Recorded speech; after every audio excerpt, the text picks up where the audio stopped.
Здравейте, скъпи приятели! Рядко записвам видеа, но след последното видео, което качих, и то афектирана най-вече след изборите и цялата гавра, нали, която си направи българската мафия с част от българските избиратели, видях коментарите, радвам се, нали, и за положителните се радвам, и за отрицателните се радвам. И аз го мисля от факта, не съм, нали, ме обвиняват, ти си с тоя измамник, не знам си какъв фараон, вие сте секта. Да, щастлива съм да съм от една такава секта, които хората имат някаква цел, някаква идея в живота, а не просто да се впускат, как да кажа, безцелни, безпосочни. Друго, което исках да спомена, не съм толкова от Величие или че Евелин, или както щеше да се казва партията, или от друга да беше се появила, на мене ми е се тая. Важното е да има хора, които да мислят градивно и да мислят нещо положително за тази страна, да спре разграбването и унищожаването й. А това дали ще се казва Величие, дали е друго име, дали Евелин ще е, дали Петкан или Драган, мене ми е се тая. Важното е да има хора да са градивни. Както има един пример, аз майка ми, тъй като от Пазарджик, кмета на Пазарджик, човека, наистина, той преобрази града. Има градинки, чисте, направи парк, зоопарк с животните. Изобщо, може някой лев да е отклонил, но и от ГЕРБ, обаче човека работеш. Мене, какво ме интересува от каква партия? Дали ще от МЕЧ, дали ще от ГЕРБ, дали ще от БСП? Важното е да има действие. Това е положението. И да има резултат от цялата работа. А не само да се краде и само да се граби и така нататък. Друго, което ме подразни, това като ми кажат, ма ти си седи там в чужбина и не се обаждай. Ама мога да ви кажа, че вие трябва да сте благодарни, че хората ни сме в чужбина, защото ако се преверят 3 милиона българи, България колапсира напълно. Колапсират болници, защото вместо сега да чакаш една седмица за лекар, ще има да чакаш месец и половина, както е навънка в чужбина. Вместо задръстванията в София за половин час да минеш, не знам там колко, 1-2 километра, ще ги минеш за 2 часа, защото ще се напълни още повече, тъй като почти 50% от цяла България е концентрирана в София, за жалост. Второ, на трето, заплатите ще се намалят. Това къде взимате сега по 4, 5, 6 хиляди лева, не знам си какво, няма работа, много пари се цакат. Като си дойдат хората, съответно ще има много повече на пазара на труда хора, така че и заплатите ще паднат. Така че ползите от българите, които са в чужбина, са много повече за тия, които са в България. От тази гледна точка. Друго, нали, ние българите в чужбина разбрах, че ние сме едни овце, значи по-голямата част, никой не му пука. Вместо да се мисли нещо, не ме интересува, не ме занимавай.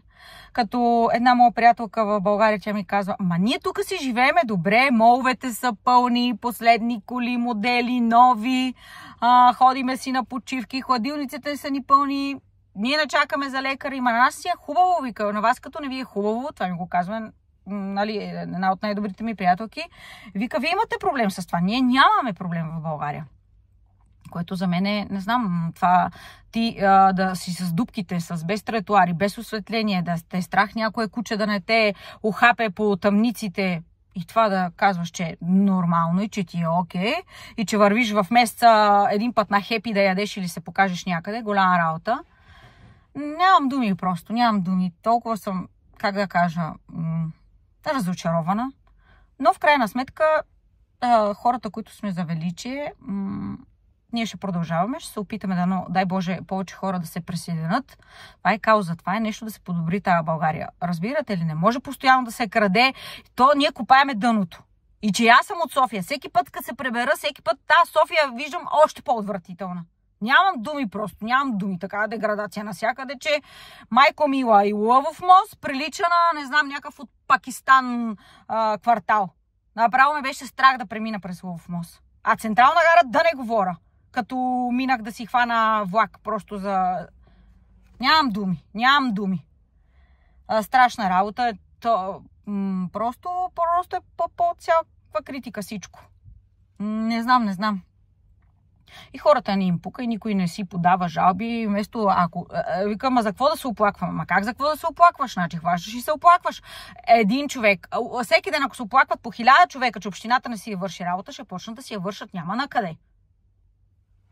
Ама всеки като... Какво да направя? Голяма работа. Ми седиме с дупките, ми седиме без осветлението, ми седиме, като няма тротуари, голяма работа. Ние ще имаме пари, ще си ходим в мола и тъй. Така че, не знам, надявам се нещата да се поправят, надявам се хората да се събудат. Макар че като гледах последните пъти, за една пиеса те ще се изпотрепат там, че казали 2 думи за българския войник. А българския войник сигурно се обръща в гроба, като вижда днешните войници, че за нищо не ставаме. Тъй, че...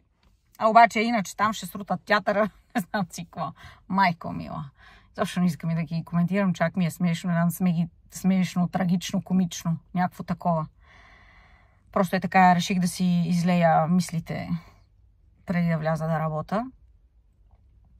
И така, ние от тук, от българите в чужбина, които сме малко, някои ако са се събудили такива, ще помагаме с каквото можем. От България също. Надявам се повече хора да се включат и да се обединят.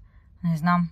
И вместо да протестират за тия букуци, където са там и то, половината паплач населението е също корумпирано. Значи ти ако не бутнеш на някой за нещо, няма как да стане. Ще трябва да бутна на лекара, ще трябва да бутна колата да ми приемат, да минат на преглед, ще трябва да бутна на то, на оня. Всяко и нещо трябва ти някакви пари под масата да вкараш. Иначе не става.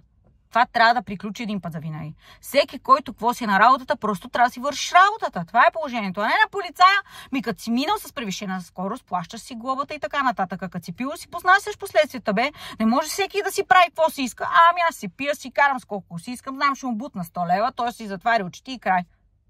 Така няма да се оправиме. Така няма да се оправиме. Те затова румънците са по-добре от нас. Ма то кой ще е? То всички са по-добре от нас. Не знам. Нямам думи. Свободия не, не знам какво. И така. Ние ще се готвиме за следващите избори. Живот и здраве. Освен ако тия не направят някакво правителство с глобки и така нататък. Да не им успеят нещата. Всичките продажници вътре. И ще се готвим за следващите избори. Аз смятам отново да съм си застъпник за величие. Мен пари не ми трябва. Не ми трябва ми даде някой 500-1000 евро, за да правя нещо. Просто го правя, защото искам да го направя. Мене пари не ми трябва, искам държавата ми да се оправи и хората да се променят като цяло и да се живее един нормален, спокоен живот. Това е. И така. Благодаря ви за тези, които имаха търпението да ме изслушат. Пожелавам ви успех на всички, здраве най-вече и повече осъзнати хора и повече изискващи от властта. Това е положението. Изискващи. И постоянно трябва да се оплакваш. Като стане нещо, се оплакваш. Както аз съм тук. Ето в чужбина съм, обаче хода си се, оплаквам си се наляво надясно, хората си действат, веднага никакви проблеми няма. Но това е. Има някаква реакция. Докато в България се оплакваш, ама кой ли те слуша пенке. Но трябва. С натискане и упорство до край, нещата ще се случат. Благодаря ви още веднъж на всички. Хубав ден и приятен почивни дни.